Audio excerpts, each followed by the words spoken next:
Muling naging usap-usapan sa social media ang pangalan ni Zaldico matapos siyang maglabas ng panibagong video na tumutukoy sa administrasyon ni Pangulong Ferdinand BBM Marcos Jr. at kay House Speaker Martin Romualdez. Sa kanyang video, inilahad ko ang ilang pagpuna kaugnay sa mga isyong pampamahalaan na kasalukuyang kinakaharap ng bansa. Ayon sa kanya, layunin lamang niyang ipahayag ang kanyang pananaw at hikayatin ng publiko na maging mapanuri sa mga nangyayari sa paligid. Mabilis na kumalat ang video sa iba't ibang social media platforms. May mga sumang-ayon sa kanyang mga pahayag, habang ang iba naman ay nagpahayag ng hindi pagsang-ayon at hinamon ang kanyang mga sinasabi. Sa panig ng administrasyon, wala pang opisyal na pahayag kaugnay sa nasabing video, ngunit ilang taga-suporta ni Pangulong Marcos at ni Speaker Romualdez ang tumugon sa pamamagitan ng kanilang opinyon online. Sa gitna ng iba't ibang pananaw, nananatiling mahalaga ang pagiging bukas sa pakikinig, pagiging kritikal sa impormasyon at paggalang sa opinyon ng kapwa. Sapagkat sa isang lipunang demokratiko, ang pagkakaiba ng boses ay hindi dapat maging dahilan ng pagkakahati, kundi ng mas malalim na pag-unawa. Papalabasin ng administrasyon na ako ay isang terorista sa loob at labas ng Pilipinas. Para mailibing ako kasama ang katotohanan kahit saan man ako pumunta.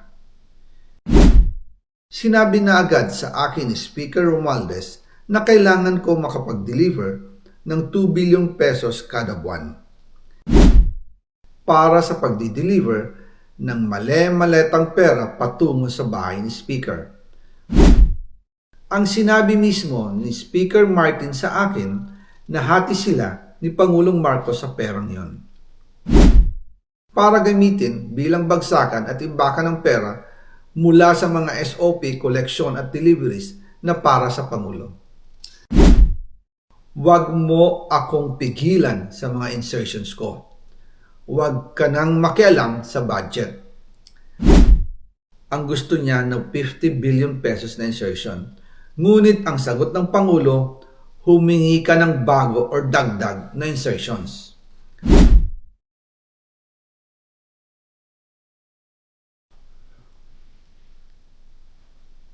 Magandang araw po sa inyong lahat.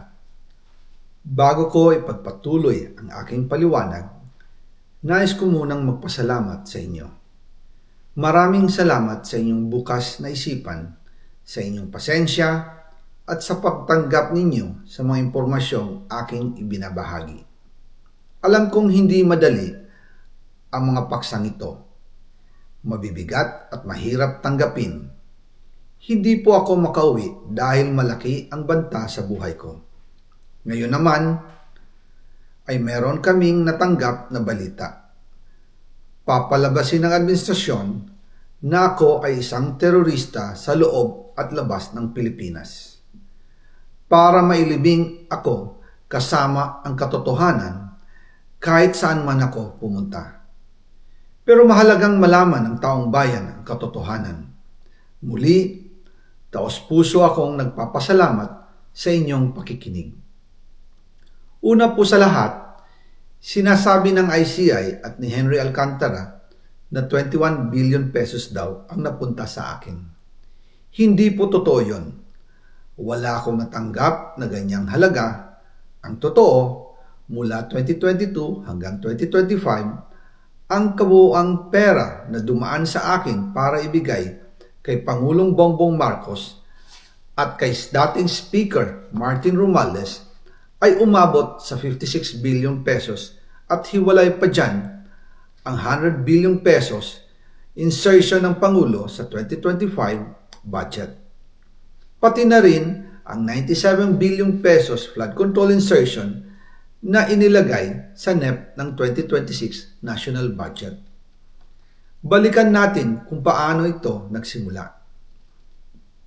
Noong 2022, kakaupo ko pa lang bilang chairman ng House Committee on Appropriations, sinabi na agad sa akin ni Speaker Romualdez na kailangan ko makapag-deliver ng 2 billion pesos kada buwan.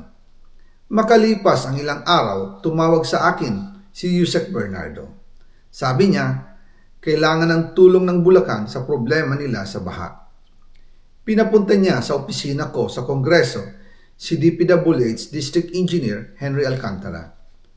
Sa naging meeting namin ni Alcantara, siya mismo ang nag-offer kung paano ang hatian sa mga proyekto ng DPWH.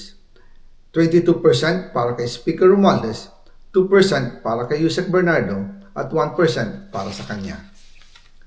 Doon po nagsimula ang tinatawag nilang deliveries. Ang sistema po ay ganito. Ang mga tao ni Henry Alcantara ay nakikipag-ugnayan sa mga tao ko na sina Paul Estrada at Mark Tiksay. Sila ang tumatanggap na pera mula sa mga tao ni Alcantara. Minsan sa bahay ko sa Valle Verde, minsan naman sa BGC parking. Pagkatapos nilang makuha ang pera, sila Mark at Paul naman ang nag-aayos o nakikipag-coordinate sa tauhan ni Speaker Martin Romualdez na si Jocelyn Sereño para sa pagdi-deliver ng male-maletang pera patungo sa bahay ni Speaker. Una, sa North Forbes Park sa McKinley Drive at nang lumipat siya sa number 14 Nara Street, South Forbes Park. Gusto ko pong linawin, hindi ako nakikialam sa mismong proseso ng paghatid. Dumaan lang po sa akin ang pera na agad dinideliver kay Speaker Romualdez. Ako lang po ang nagko-confirm sa text kay Speaker kapag nadala na ang pera sa bahay niya. At lahat ng ito, mula sa unang utos noong 2022 hanggang sa huling delivery noong 2025. Umabot sa mahigit 55 billion pesos plus ang naihatid sa bahay ni dating Speaker Martin Romualdez. Madalas hindi nabubuo ang hinihinging 2 billion pesos bawat buwan ni Speaker, kaya iyan ang final total. Ang sinabi mismo ni Speaker Martin sa akin na hati sila ni Pangulong Marcos sa perang yon. Ang listahan ng mga deliveries na ito, kung kailan, magkano at saan dinala, ilalabas ko po kasabay ng video na ito. Noong November 2024, habang nasa proseso kami ng pagtatalakay ng budget, nakipag-meeting sa amin ni Speaker Martin si Yusek Jojo Cadiz. Sabi niya, masama raw ang loob ni Pangulong Marcos, wala raw siyang natatanggap na remittance. At dahil laging napapagalitan si Speaker Martin ng Pangulo mula Setyembre hanggang November, inutusan niya ako na mag-deliver ng 1 billion pesos para kay BBM. Ayon pa kay Yusek Jojo, nang ipaalam niya ito sa Pangulo, ang utos sa kanya ng Pangulo ay mag-ingat at siguraduhin si Yusek Jojo lang ang maghahatid. Ang instruction po sa akin ni dating Speaker Martin Romualdez ay dalhin sa number 30 Tamarin Street, South Forbes Park at ibigay kay Yusek Jojo Cadiz dahil ito raw ang drop-off point na malapit sa bahay ng Pangulo. Sinabi rin po sa akin ni Speaker Martin Romualdez na si PBBM ang nag-utos sa kanya na bilhin ang bahay sa number 30 Tamarin Street para gamitin bilang bagsakan at imbakan ng pera mula sa mga SOP, collection at deliveries na para sa Pangulo. Noong December 2, 2024, personal kong i-deliver ang 200 million kay Yusek Jojo Cadiz sa number 30 Tamarin Street, South Forbes Park. Ayon sa kanya, dadalhin daw niya ito sa bahay ng Pangulo sa number 41 Nara Street, South Forbes Park. Kasunod nito, noong December 5, 2024, muli akong nag-deliver ng 800 million sa parehong address at Yusek Jojo Cadiz pa rin ang tumanggap. Sabi niya, iyon naman ay dadalhin sa bagong bahay ng Pangulo sa South Forbes Park. Sa kabuuan, 1 billion pesos ang personal kong naihatid. Ako mismo ang nagbigay ng pera, kasama ang aking driver at mga tauhan. At lahat ito ay base sa direktang utos ni Speaker Martin Romualdez.